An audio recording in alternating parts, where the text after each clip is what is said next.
¿Puede el deseo conducir a la ruina espiritual de alguien elegido por Dios?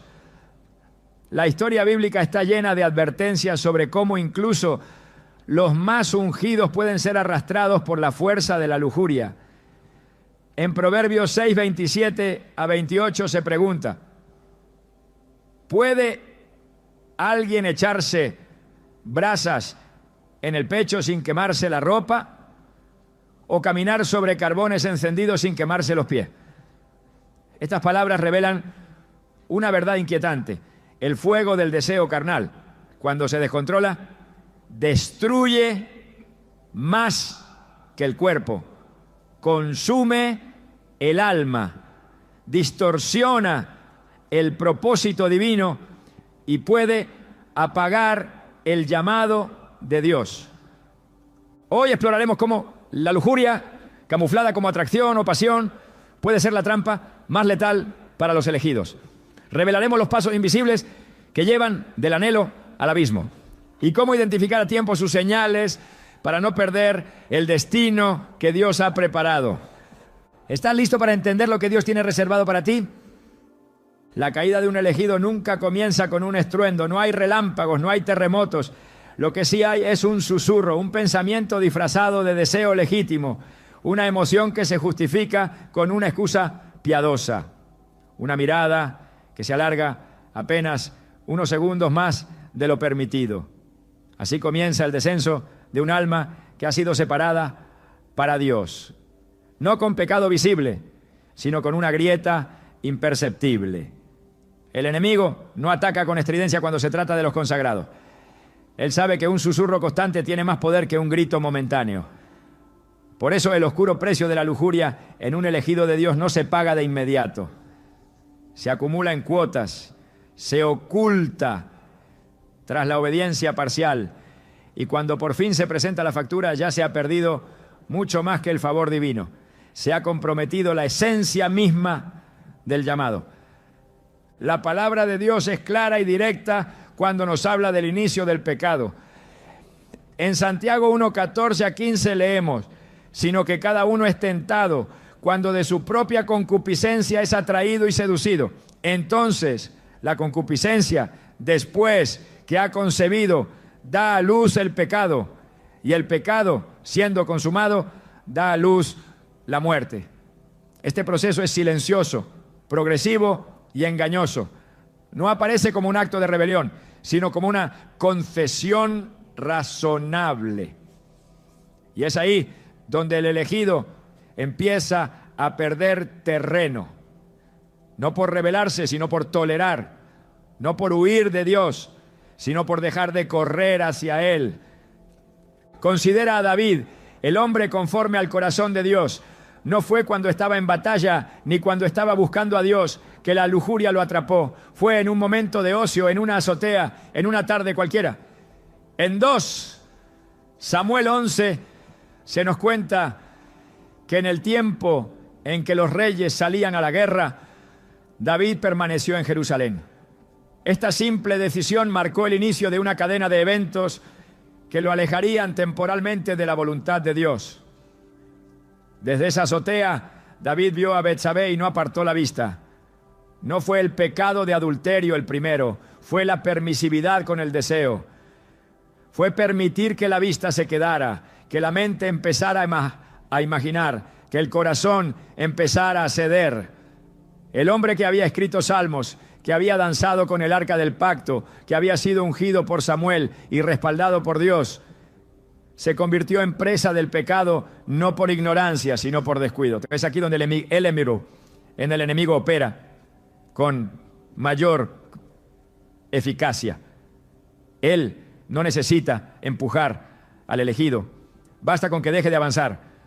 El descenso comienza cuando el fuego del altar se cambia por el fuego del deseo. Cuando el tiempo de oración se reduce porque hay demasiadas responsabilidades. Cuando la pasión por la pureza se convierte en una memoria nostálgica de los primeros días. La lujuria no necesita gritar para entrar. Se introduce por la rendija, que deja una devoción que ya no arde. Y cuando se instala, empieza a hablar con voz de necesidad, a justificarse con argumentos de humanidad, a vestirse de derecho personal. No tengo derecho a sentirme amado, no merezco ser deseado. También, así empieza a justificarse el corazón del consagrado. La mentira de la lujuria no es que se presenta como maldad, es que se disfraza de carencia no resuelta. La historia de Sansón es otro testimonio de este descenso gradual. Desde niño su vida fue marcada por un propósito divino. Jueces 13 relata cómo el ángel del Señor anunció su nacimiento a una mujer estéril diciendo: porque he aquí que concebirás y darás a luz un hijo, y navaja no pasará sobre su cabeza, porque el niño será nazareo a Dios desde su nacimiento. El llamado era claro, la separación era evidente, pero lo que comenzó como un voto santo fue siendo debilitado por decisiones personales que ignoraban la advertencia divina. Sansón no cayó con Dalila de inmediato. Antes de ella ya había buscado mujeres entre los filisteos, ya había tocado lo inmundo, ya había jugado con el límite. Cada paso hacia su caída estuvo camuflado de fuerza aparente. Seguía venciendo enemigos, seguía liberando a Israel, pero por dentro ya se estaba debilitando. El descenso es más peligroso cuando el poder todavía está activo, porque da la falsa ilusión de que todo está bien, mientras el alma se va enfriando. ¿Cuántas veces un elegido experimenta eso? Sigue ministrando, sigue predicando, sigue siendo usado por Dios, pero ya no tiene lágrimas en el altar. Ya no tiembla ante la presencia de Dios. Ya no gime por pureza. Ya no siente de dolor al recordar sus pensamientos ocultos. Y así el descenso continúa, cubierto por una capa de éxito aparente. El precio no se paga de inmediato, se acumula, se retiene, hasta que un día, como Sansón, se levanta pensando que aún tiene la fuerza y no sabe que el Espíritu del Señor se ha apartado de él. La Biblia está llena de advertencias para los consagrados.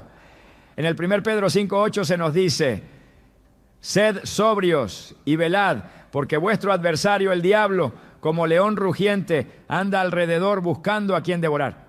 Este versículo no es para los impíos, es para los que están en la fe, porque es precisamente el que ha sido apartado, el que ha sido sellado por una promesa, el que ha sido visitado por el Espíritu Santo, quien se convierte en blanco estratégico del enemigo.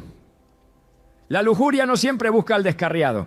Muchas veces apunta al líder, al predicador, al que ora por otros, al que es ejemplo. Porque si logra destruir a uno que ha sido puesto en alto, puede provocar que muchos caigan con él. Es por eso que el descenso silencioso es tan letal. No se ve hasta que ya ha dejado una estela de dolor detrás. Pero aún en medio de ese proceso, Dios sigue hablando. Su Espíritu sigue advirtiendo. A veces lo hace a través de una palabra en la predicación, otras veces en un sueño que perturba o en una conversación inesperada que toca justo el área comprometida. Sin embargo, el corazón endurecido empieza a ignorar esas señales.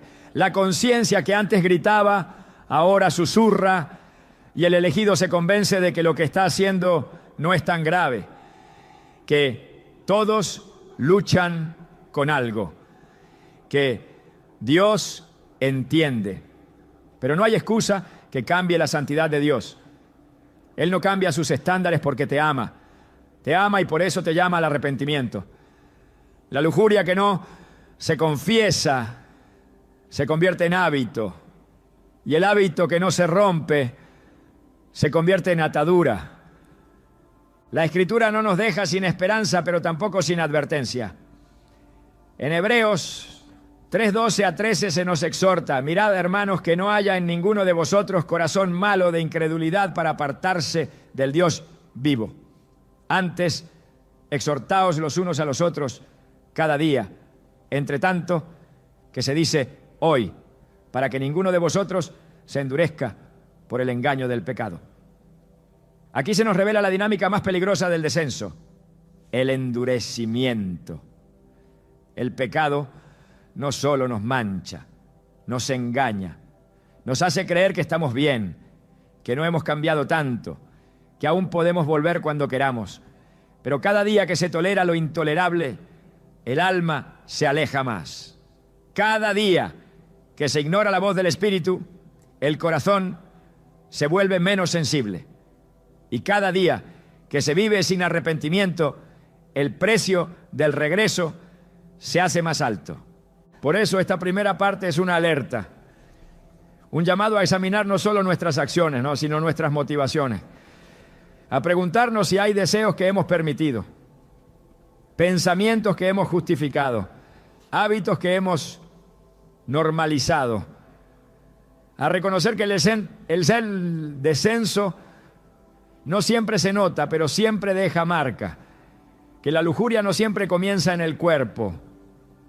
Muchas veces se aloja primero en la mente, en las fantasías, en las conversaciones ligeras, en los deslices que nadie ve, pero que Dios conoce, y que si no se confronta desde el principio, terminará por exigir un precio que ningún ministerio puede pagar.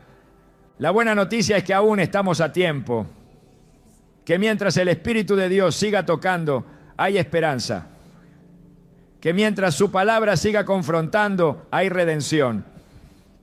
Pero eso requiere valentía, la valentía de enfrentar lo que hemos ocultado, de admitir que hemos permitido deseos que no honran a Dios, de volver al altar no como ministros, sino como hijos, no como líderes, sino como necesitados de misericordia, porque antes de ser usados, fuimos salvados.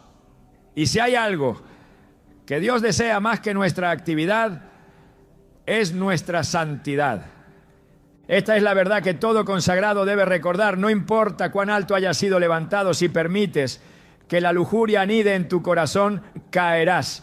Y no caerás solo, afectarás a tu familia, a tu comunidad, a tu llamado, porque el precio de la lujuria no se paga solo en secreto, se paga en los frutos, en los silencios, en las lágrimas de quienes confiaron en ti. Por eso el descenso debe ser detenido hoy, no mañana, no después de otro mensaje, no después de otro compromiso, hoy, porque aún hay tiempo, porque aún hay gracia, porque el Dios que ve en lo secreto también restaura en lo secreto. Pero primero tienes que admitir que has descendido, tienes que dejar de justificar, tienes que mirar la azotea desde donde viste lo prohibido y decidir no volver, porque el mismo Dios que levantó a David, que devolvió la fuerza a Sansón, que restauró a Pedro después de la negación, también puede hacer algo nuevo contigo. Pero todo comienza con una decisión. La decisión de detener el descenso antes de que el precio sea irreversible. ¿Estás dispuesto a detenerte antes de llegar al fondo? ¿Estás listo para confesar lo que has escondido y permitir que la luz de Dios ilumine incluso los rincones más oscuros de tu alma? Porque solo entonces comenzarás a subir nuevamente. Solo entonces volverás a oír su voz como antes. Solo entonces el llamado que parecía perdido empezará a latir otra vez en tu interior. La elección divina no elimina la batalla, la intensifica. El hecho de ser separado para un propósito no te coloca fuera del alcance del enemigo, sino que te convierte en su objetivo más codiciado. Cuanto más alto es el llamado, más sutil y persistente es el ataque. La Escritura no oculta esta realidad. De hecho, está saturada de ejemplos donde los escogidos de Dios, aquellos sobre los que reposaba su espíritu, cayeron cuando bajaron la guardia frente al antasantosai. Alana saeron tare tentación. No porque carecieran de unción, sino porque dejaron de vigilar. No porque no conocieran la palabra, sino porque dejaron de someter sus deseos al gobierno del Espíritu. La figura de David se convierte en una advertencia continua para todos los que han sido ungidos. Él no fue llamado en medio del pecado, sino en medio del campo, mientras cuidaba ovejas, mientras entonaba salmos, mientras buscaba la presencia de Dios en soledad. Fue elegido por su corazón, por su sensibilidad hacia la voluntad del Padre. Sin embargo, ese mismo David, el que escribió, crea en mí, oh Dios, un corazón limpio, en el Salmo 51, también fue el que permitió que su deseo tomara el control de su voluntad. La vulnerabilidad del ungido no es una debilidad accidental, es una consecuencia espiritual, cuando el enfoque cambia del trono de Dios a las emociones del alma. En 2 Samuel 11:1 se registra: aconteció al año siguiente, en el tiempo que salen los reyes a la guerra, que David envió a Joab, pero David se quedó en Jerusalén. Esa sola frase describe el inicio del desvío. No hay pecado todavía, pero ya hay una ausencia. David no estaba donde debía estar. La tentación no necesita mucho para operar, solo necesita encontrar al elegido fuera de posición. Cuando el llamado es abandonado, aunque sea temporalmente, el deseo no tarda en tomar el control. Así, el que fue ungido para vencer gigantes se convierte en esclavo de sus propios impulsos. El que danzaba con el arca ahora trama cómo cubrir una transgresión. Porque cuando el ungido se confía, el corazón comienza a ceder. Y cuando el corazón cede, la caída es cuestión de tiempo. Este patrón no es exclusivo de David. El apóstol Pedro, lleno del fuego del Espíritu, testigo de milagros, receptor de revelaciones, también cayó. Jesús le advirtió: Simón, Simón, he aquí Satanás os ha pedido para zarandearos como a trigo, pero yo he rogado por ti que tu fe no falte. Lucas 22:31-32. El enemigo pide acceso a los consagrados, no porque ya hayan fallado, sino porque representan amenaza. Pedro negó a Jesús, no por falta de amor, sino por miedo, por presión, por un momento de debilidad. Fue una caída dolorosa que dejó cicatrices, pero también fue una caída que reveló la urgencia de la vigilancia constante. El apóstol Pablo, consciente de este peligro, escribió a los Corintios: así que el que piensa estar firme, mire que no caiga. Primera carta a los Corintios 10:12. No está advirtiendo al mundo, está hablando a los creyentes, a los que ya caminan, a los que ya enseñan, a los que ya oran.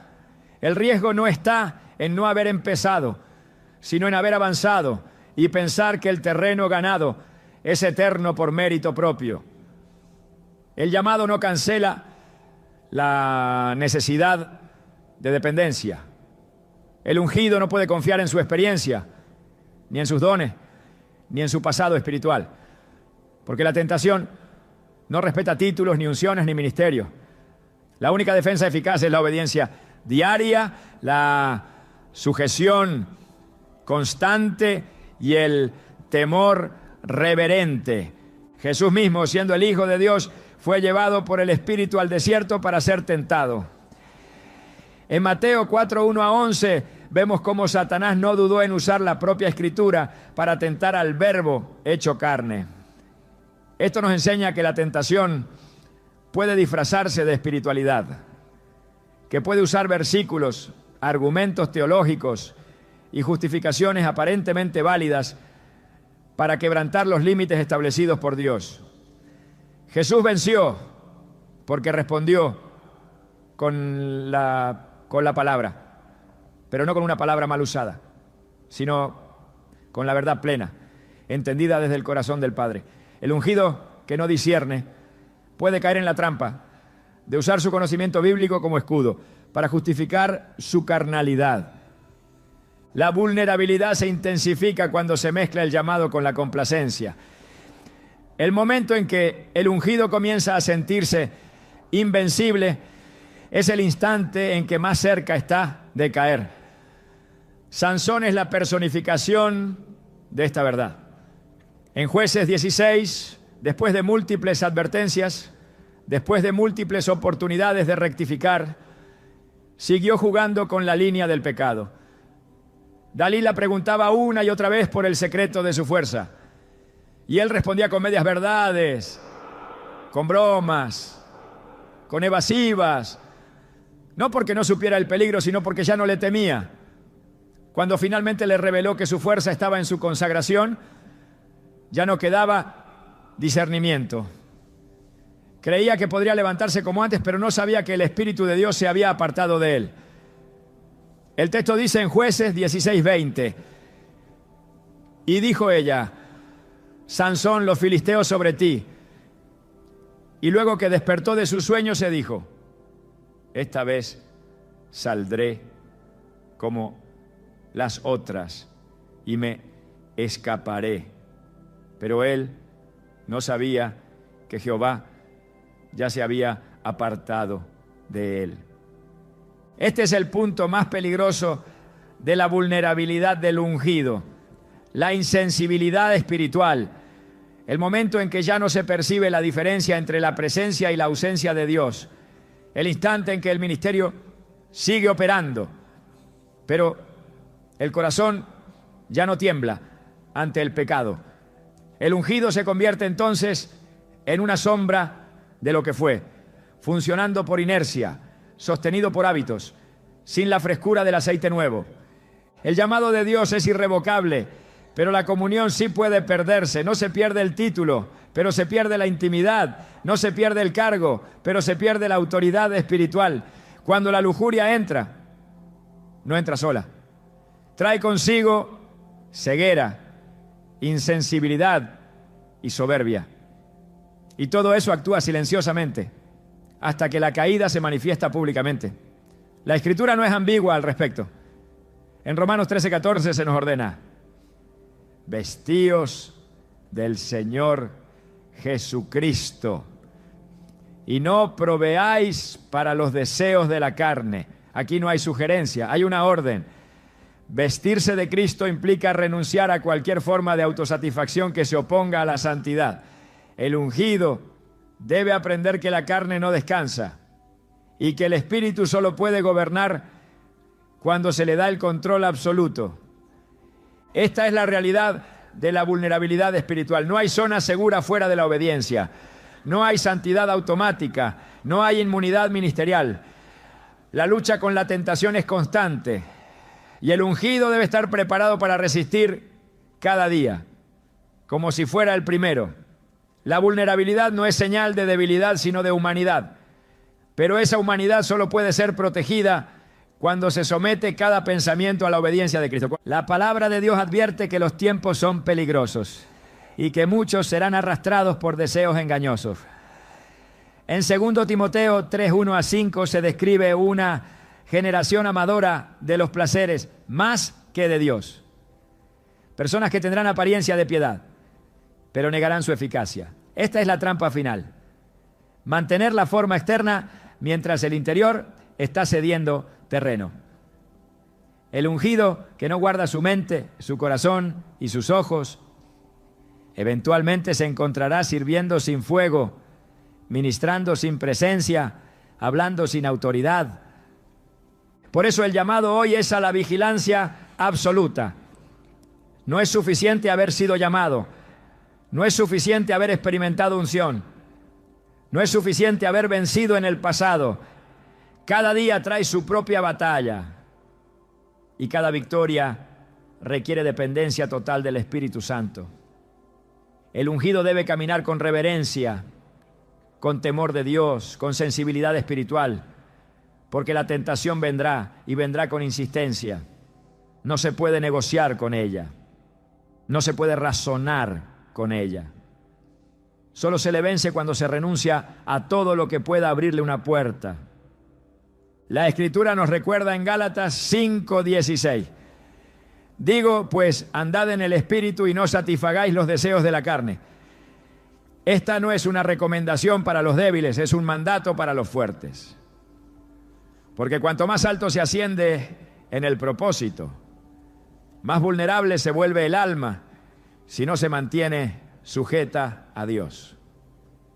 El andar en el Espíritu es un acto diario, una decisión continua, un sacrificio permanente.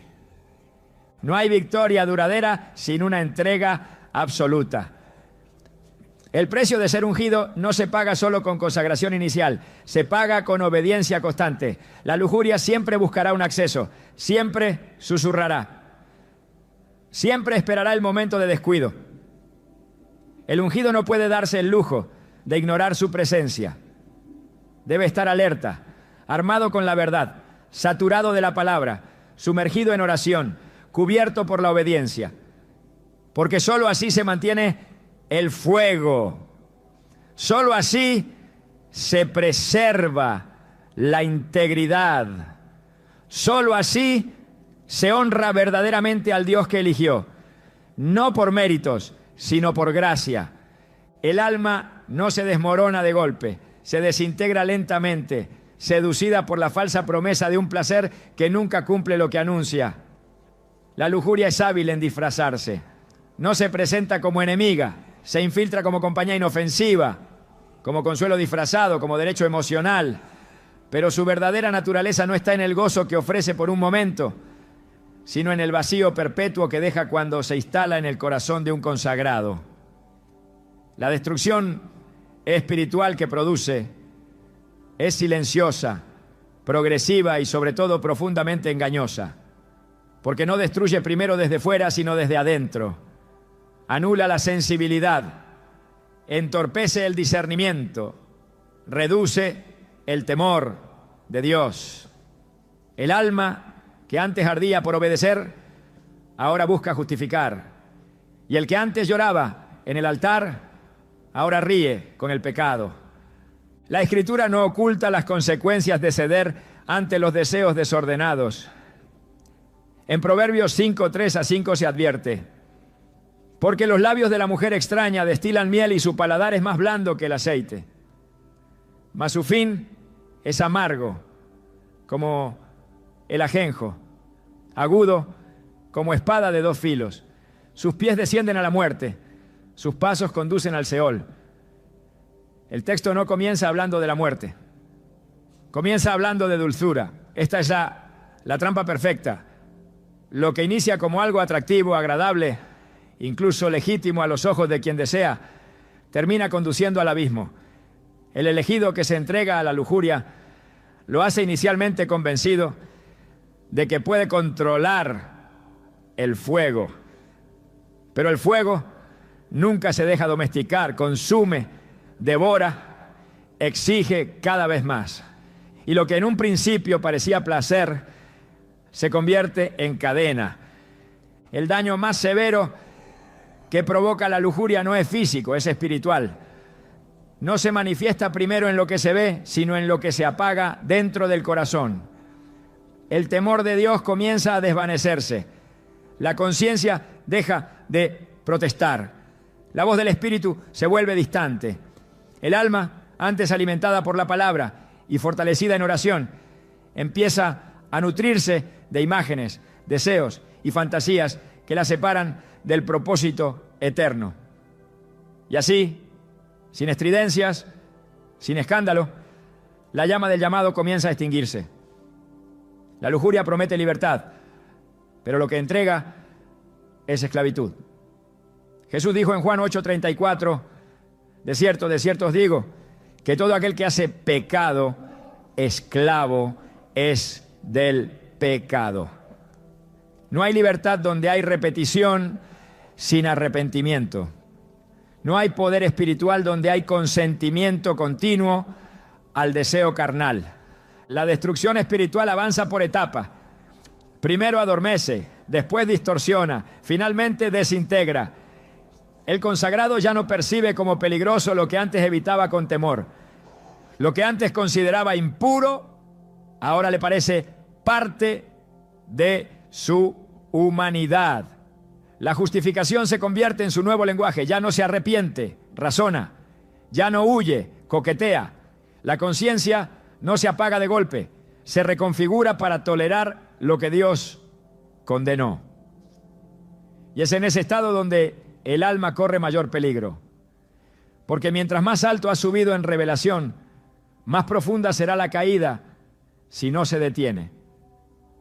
Romanos 1:24 a 25 expresa una verdad contundente, por lo cual también Dios los entregó a la inmundicia en las concupiscencias de sus corazones, ya que cambiaron la verdad de Dios por la mentira, honrando y dando culto a las criaturas antes que al Creador.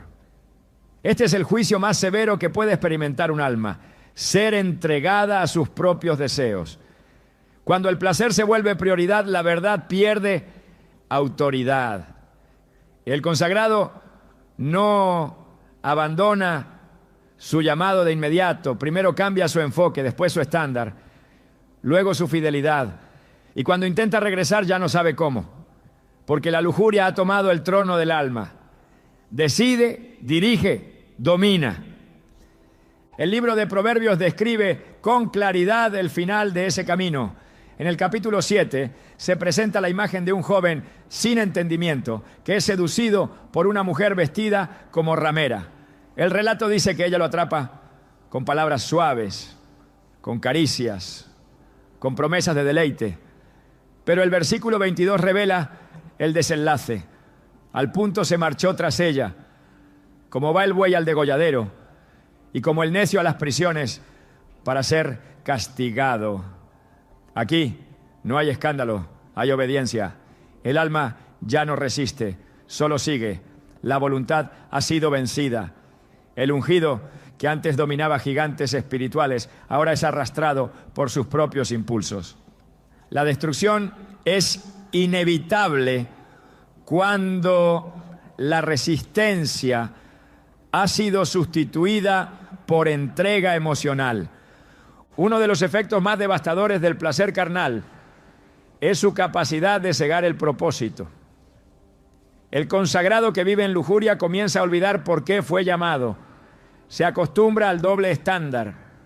Aprende a vivir dividido. Un rostro espiritual para los demás. Una vida carnal en secreto. Pero esa duplicidad no se sostiene por mucho tiempo. Jesús dijo en Mateo 6:24: ninguno puede servir a dos señores. No podéis servir a Dios y a las riquezas. El principio es claro. La lealtad espiritual no admite competencia. El corazón que intenta dividirse termina siendo dominado por el ídolo que más alimenta. La lujuria, cuando no es confrontada, se convierte en el nuevo Dios. Exige tiempo, pensamientos, energía. Sustituye la adoración con obsesión. El altar queda vacío y el alma, empapada en deseo, se marchita lentamente. La Escritura advierte en Gálatas 6:7-8: no os engañéis, Dios no puede ser burlado, pues todo lo que el hombre sembrare, eso también segará. Porque el que siembra para su carne, de la carne segará corrupción. No hay cosecha de gloria cuando se siembra en las tinieblas del placer ilícito. El elegido que se entrega al pecado no solo pierde autoridad, también pierde visión. Ya no sueña con lo eterno, ya no anhela lo celestial. Sus metas se reducen a lo inmediato, a lo sensual, a lo personal. Y cuando intenta predicar, sus palabras no llevan peso, porque el peso del mensaje no está en la elocuencia, sino en la integridad. La unción no habita en labios que bendicen y maldicen. Habita donde hay coherencia entre lo que se predica y lo que se vive. La lujuria no solo destruye desde dentro, eventualmente destruye desde fuera. Comienza afectando la vida devocional, después el testimonio, luego las relaciones y finalmente el ministerio. El daño es progresivo, pero certero. En 1 de Tesalonicenses 4:3-5 se expresa: pues la voluntad de Dios es vuestra santificación, que os apartéis de fornicación, no en pasión de concupiscencia, como los gentiles que no conocen a Dios. Aquí no se da espacio a interpretaciones. El que ha sido llamado debe vivir en pureza, no como el mundo, no como los que no conocen a Dios. porque al consagrado se le ha revelado la verdad. Y la verdad no es negociable. Cuando se pacta con el pecado, se rompe la alianza con el espíritu. El consagrado que persiste en la lujuria comienza a perder sensibilidad espiritual. Ya no percibe la presencia con facilidad. Ya no escucha la voz de Dios con claridad. La palabra deja de iluminar y empieza a incomodar. La oración se convierte en rutina, no en encuentro. El alma creada para la comunión empieza a vivir de simulacros. Y en ese estado el enemigo encuentra terreno fértil. Porque donde hay oscuridad oculta, hay acceso. Efesios 4:27 lo afirma. Ni deis lugar al diablo. Cada espacio de impureza es una invitación al adversario. Y cuando el enemigo entra, no se conforma con parte, quiere todo. Quiere la mente, las emociones, la voluntad. Quiere el altar, la voz, el testimonio. El daño espiritual se vuelve irreversible cuando ya no se desea restauración, cuando el pecado deja de doler, cuando la vida carnal se normaliza. Pero incluso en esa condición, Dios sigue llamando, sigue esperando, sigue extendiendo su mano. Sin embargo, la restauración no será posible mientras se siga justificando el pecado. El espíritu no será forzado, no comparte habitación con la impureza. El elegido que desea ser libre debe rendirse por completo. No a medias, no por emoción, no por culpa. Solo el arrepentimiento genuino, acompañado de una decisión irrevocable, puede revertir el proceso de destrucción.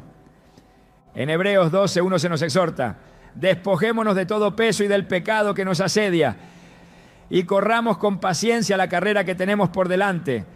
El pecado asedia, rodea, insiste, no se cansa, no se distrae. Por eso el consagrado debe despojarse. No se trata de acomodar el pecado, ni de reducir su influencia. Se trata de expulsarlo, de negarle toda entrada, de cerrar cada acceso.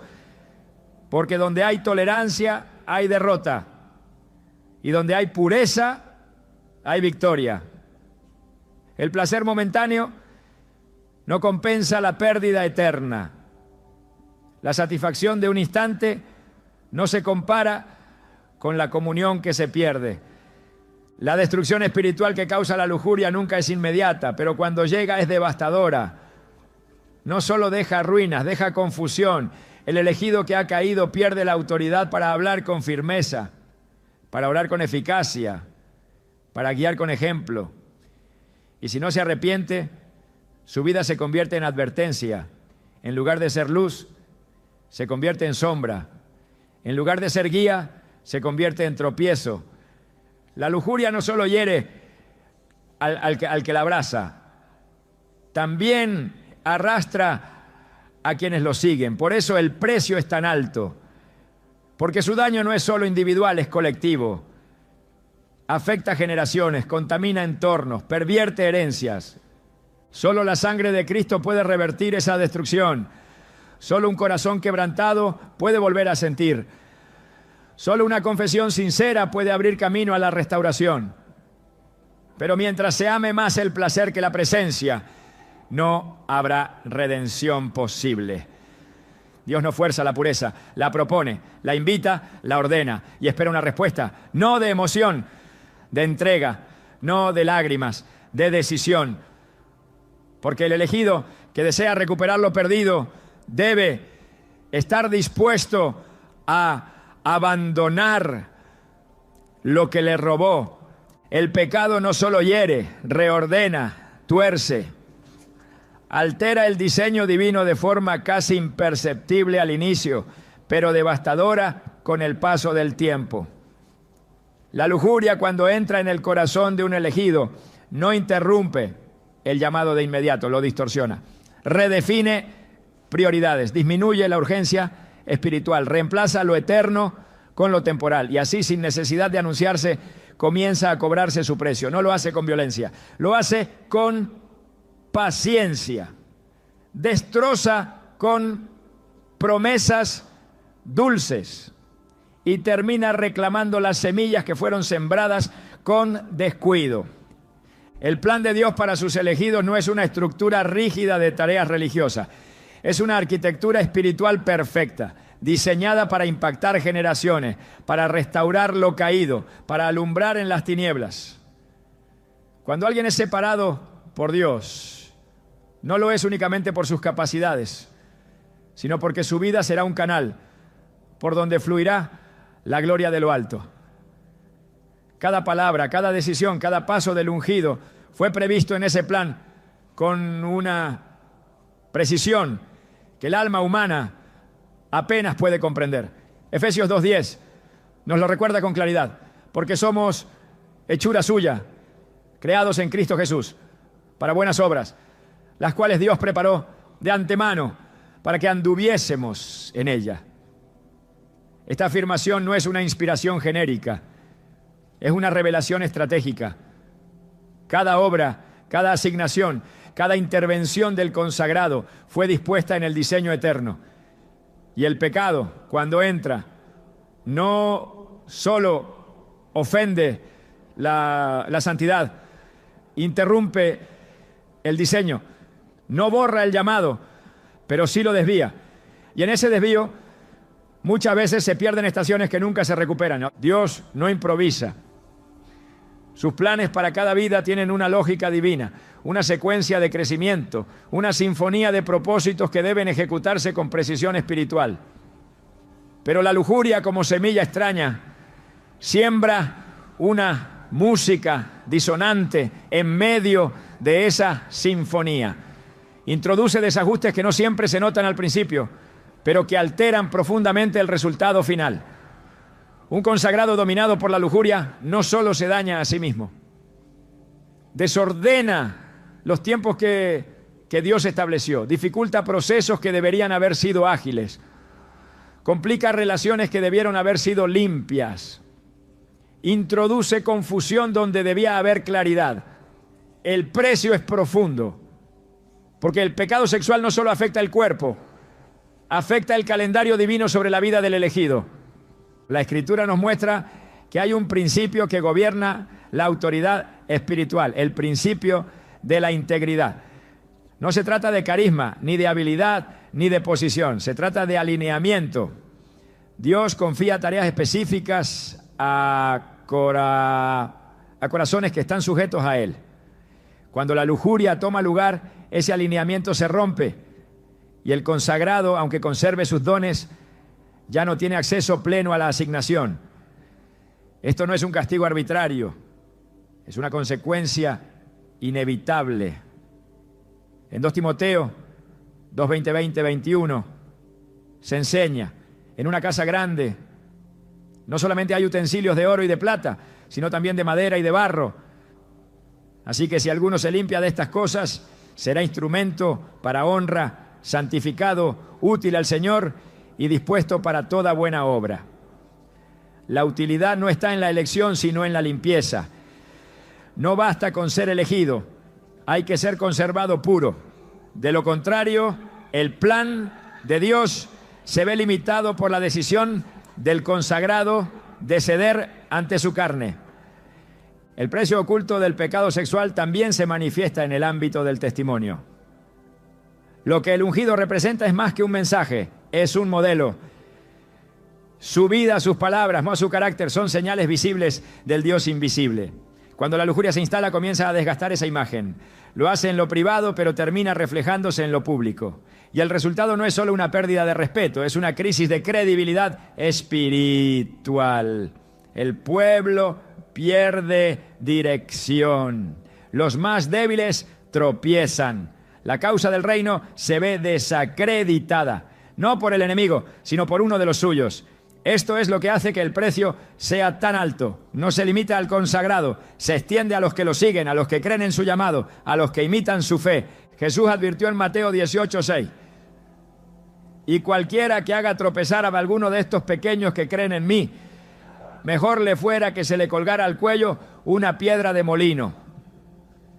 Esta declaración no es figurativa, es una expresión de la gravedad, del impacto que tiene el pecado de un líder espiritual.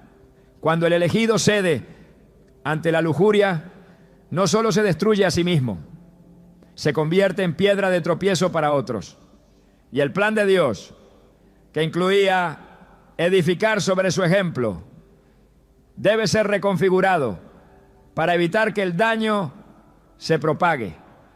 Hay otro precio más sutil, pero igualmente devastador: el silencio de Dios. El consagrado que persiste en la impureza sin arrepentimiento empieza a experimentar una distancia con el cielo que no siempre sabe explicar. Ya no hay claridad en la oración, ya no hay convicción al predicar, ya no hay frescura en la revelación. Todo se vuelve seco, forzado, mecánico, no porque Dios haya dejado de hablar, sino porque el canal está obstruido. En Isaías 59:2 se declara: pero vuestras iniquidades han hecho división entre vosotros y vuestro Dios, y vuestros pecados han hecho ocultar de vosotros su rostro para no oír. El rostro oculto de Dios no es castigo, es resultado. Y el que ha conocido su voz y ahora solo encuentra silencio, paga un precio emocional y espiritual incalculable. El pecado sexual no solo apaga el gozo, silencia la guía. Y sin guía, el elegido se convierte en sobreviviente espiritual, no en instrumento de transformación. El corazón del ungido, cuando está contaminado, pierde la agudeza profética. Ya no discierne entre lo que parece bueno y lo que es santo. Ya no distingue la voz del Espíritu entre tantas voces. La confusión se convierte en compañera. Las decisiones se toman por impulso, no por dirección divina. Y así el plan de Dios, que requería precisión, se ve frenado por la indecisión. Porque donde hay pecado oculto, hay inseguridad. Y donde hay inseguridad, no hay autoridad. El consagrado entonces comienza a depender de estrategias humanas, de fórmulas, de experiencias pasadas. Pero todo eso solo sostiene una imagen vacía. Porque la fuente ya no fluye como antes.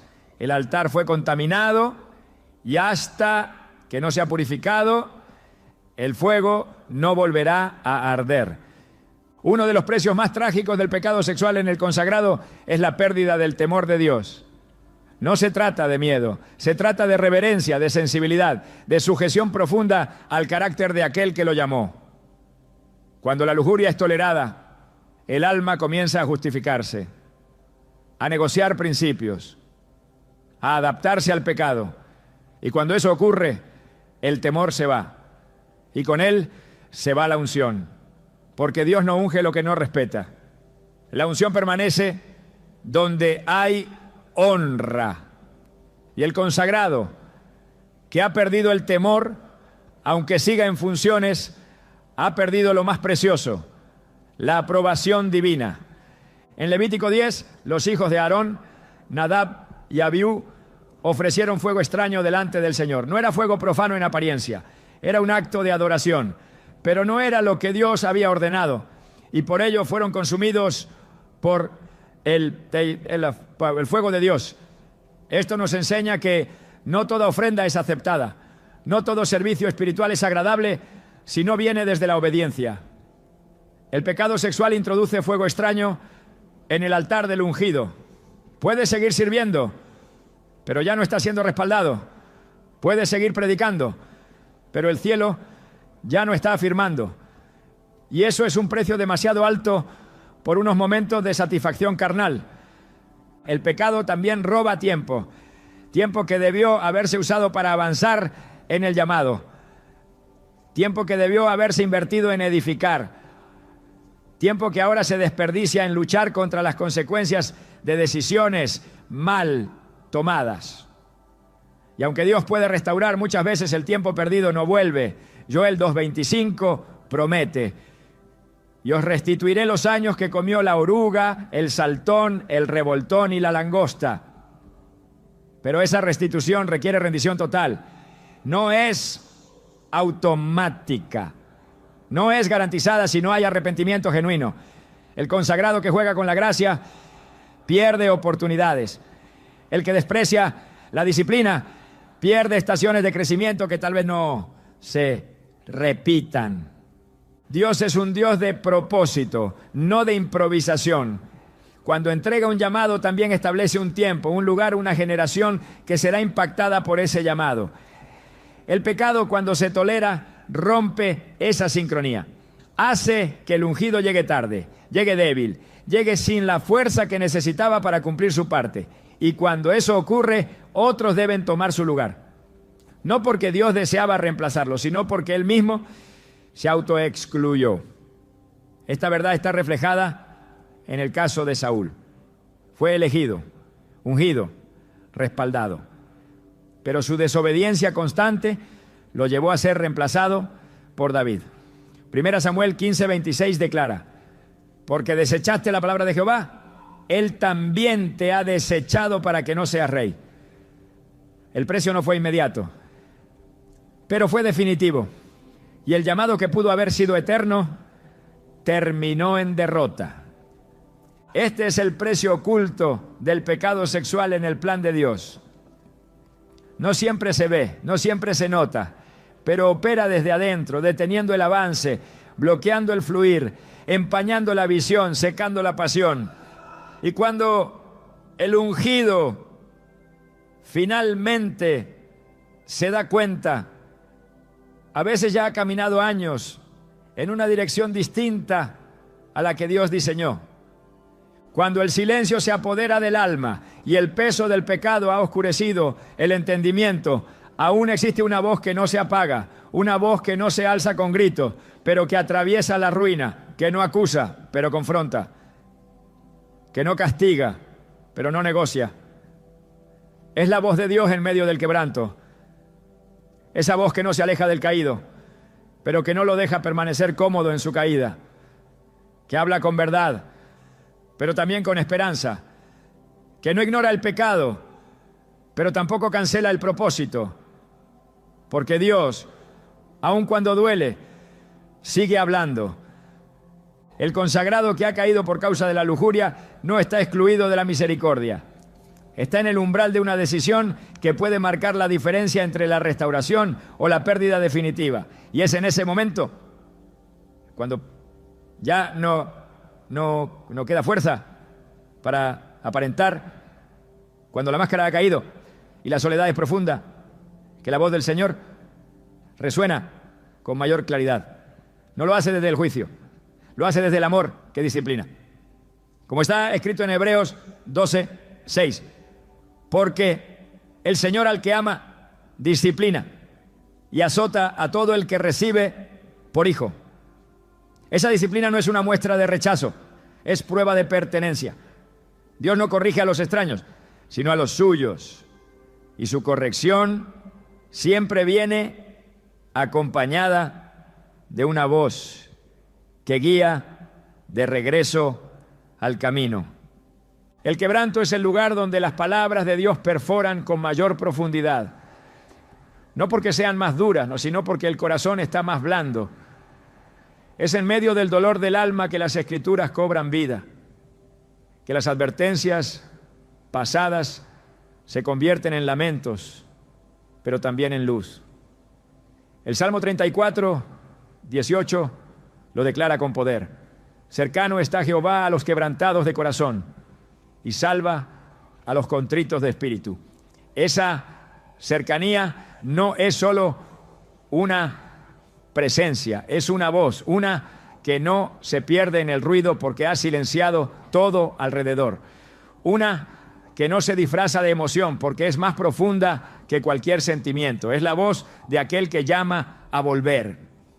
A lo largo de las Escrituras, Dios ha demostrado que su voz sigue hablando incluso cuando el pecado ha alcanzado su clímax. Lo hizo con Adán en el huerto cuando se escondía entre los árboles y Dios preguntó: ¿dónde estás tú? Génesis 3:9. No fue una pregunta geográfica, fue espiritual. No necesitaba información, quería provocarle conciencia.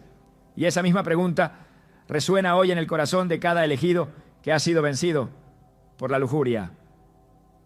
¿Dónde estás tú? ¿Dónde quedó tu fuego?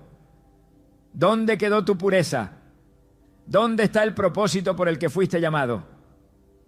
La voz de Dios en medio del quebranto no solo señala la herida, también señala la salida, no solo expone la culpa, también invita al perdón. Pero esa voz solo puede ser oída por el corazón que se rinde, por el alma que ya no argumenta, por el consagrado que ha dejado de justificar y ahora solo quiere volver. En Jeremías 3:22 se encuentra un llamado que atraviesa toda barrera. Convertíos, hijos rebeldes, y sanaré vuestras rebeliones. No hay condición más esperanzadora que esta. Si hay conversión genuina, hay sanidad. Si hay vuelta al Padre, hay restauración. Pero todo comienza con un oído que esté dispuesto a escuchar. Dios no se complace en el juicio. Su deseo no es destruir al consagrado, sino purificarlo. Y su voz es el instrumento más poderoso para lograrlo. Es una voz que corta, como espada de dos filos, pero también restaura, que confronta sin condenar, que muestra el pecado, pero también muestra el camino de regreso. Es la voz que rescató a Elías del desierto, la que levantó a Jonás del fondo del mar, la que restauró a Pedro después de negarlo. Una voz que no se cansa de hablar, pero que solo será efectiva si encuentra un corazón dispuesto a obedecer. El mayor obstáculo para oír esa voz no es el pecado, es la soberbia. El consagrado que ha caído y se justifica se endurece, y el endurecimiento silencia los ecos del cielo. Pero el que se humilla, el que reconoce su condición, el que clama desde el polvo, descubre que Dios nunca se fue, que su voz siempre estuvo allí esperando que el corazón se abriera de nuevo. En Isaías 30:21 se declara: entonces tus oídos oirán a tus espaldas palabra que diga: este es el camino, anda por él. Esa promesa no es para los perfectos, es para los quebrantados que deciden volver a escuchar. La lujuria no solo contamina, también ensordece. Hace que la voz de Dios se vuelva distante, no porque Dios haya dejado de hablar, sino porque el alma se ha llenado de otros sonidos. La limpieza del corazón restaura la sensibilidad espiritual. El arrepentimiento genuino abre nuevamente los oídos del alma. Y cuando la voz de Dios vuelve a ser escuchada, el alma empieza a sanar. La dirección regresa. La claridad se restablece. La comunión se reaviva. Dios no abandona al caído, pero no puede ignorar el pecado. Su amor no cancela su santidad. Su misericordia no contradice su justicia. Por eso su voz no suaviza el mensaje, pero lo impregna de esperanza. Porque aun cuando se ha perdido el camino, la voz de Dios puede trazar uno nuevo. El consagrado que escucha y obedece puede volver a caminar. Puede ser restaurado. Puede volver a ser útil, no porque lo merezca, sino porque Dios lo desea. Porque su voz sigue llamando, aún desde las ruinas.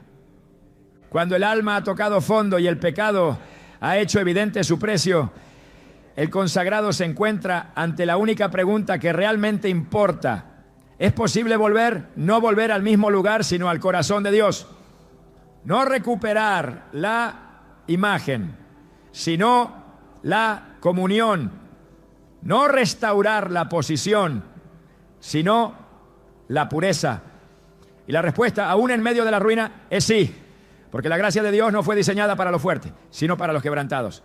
No se derrama sobre los que se justifican, sino sobre los que se humillan. El regreso del elegido es posible cuando la rendición es total. El camino de vuelta no es fácil, no es inmediato, no es superficial. Implica una decisión radical, una ruptura definitiva con aquello que produjo la caída. Implica mirar el pecado no como un error, sino como una traición. Como David, cuando clamó en el Salmo 51:4, contra ti solo he pecado y he hecho lo malo delante de tus ojos. Esa confesión no fue un acto emocional, fue una revelación profunda. David entendió que su pecado no fue solo contra una mujer o contra un hombre, fue contra Dios. Y esa conciencia es el principio de la restauración. La restauración divina no consiste en devolver lo perdido, sino en reconfigurar lo destruido. Dios no repara con parche, Él transforma desde el interior. El elegido que regresa no es simplemente reinstalado, es rediseñado. Su corazón, ahora quebrantado, es más sensible, su obediencia más firme, su propósito más claro. No porque el pecado haya sido necesario, sino porque la gracia ha sido mayor. En Romanos 5:20 se afirma: pero donde abundó el pecado, sobreabundó la gracia. Esa sobreabundancia no es licencia, es redención, no es excusa, es restauración. Pedro negó a Jesús 3 veces, no por debilidad en doctrina, sino por temor. Y después de la resurrección, Jesús no lo desechó, lo encontró, lo restauró, lo llamó nuevamente. En Juan 21, Jesús no le reprochó, le preguntó: ¿me amas?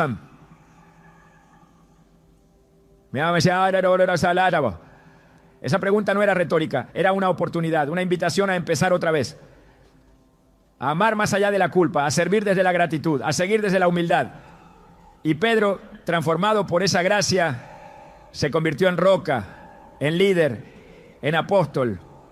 La caída no definió su destino, la restauración lo refinó.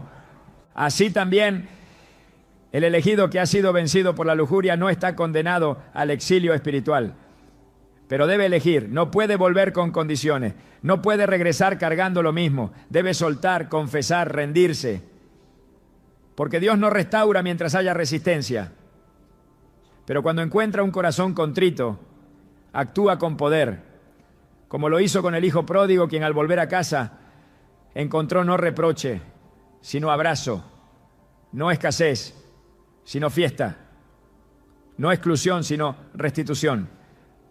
Lucas 15:24 dice: porque este mi hijo muerto era ya revivido, se había perdido y es hallado.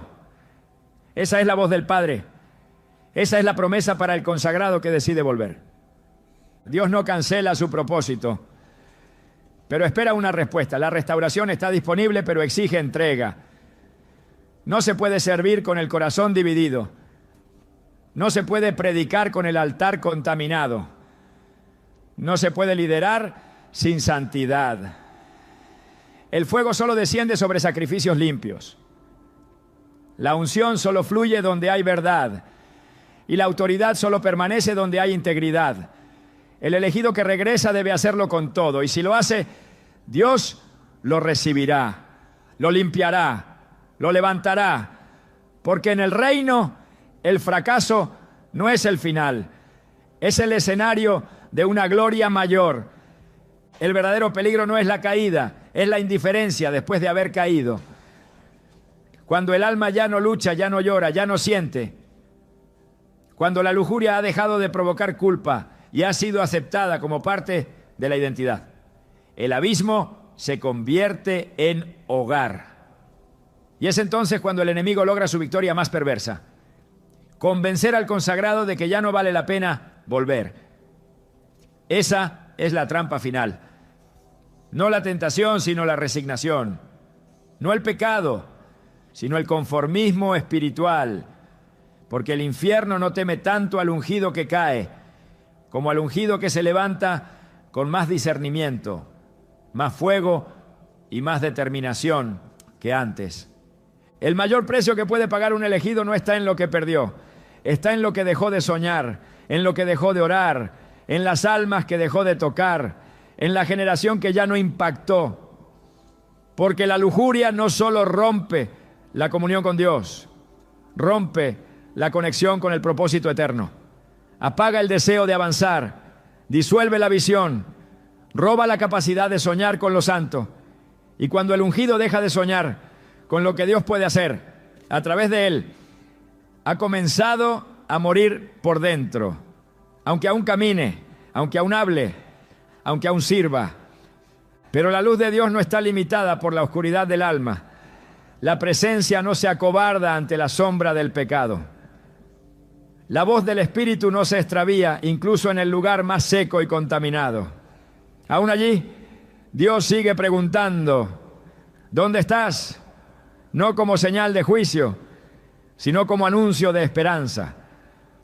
Porque si aún puede responder, si aún puede reconocer que se ha alejado, todavía puede ser redimido. No hay noche tan oscura que la luz del arrepentimiento no pueda perforar. No hay lodo tan espeso que el agua viva no pueda limpiar. Lo que el enemigo más teme es a un corazón quebrantado que no se rinde, a un consagrado que se ha enfrentado a su propia miseria y aún así elige obedecer, que ha visto la fragilidad de su carne y aún así decide ayunar, que ha reconocido la profundidad de su culpa y aún así levanta sus manos. Porque ese corazón no solo ha sido restaurado, ha sido armado. Ahora ya no sirve desde la inocencia, sino desde la convicción. Ya no habla desde el deber, sino desde el quebranto.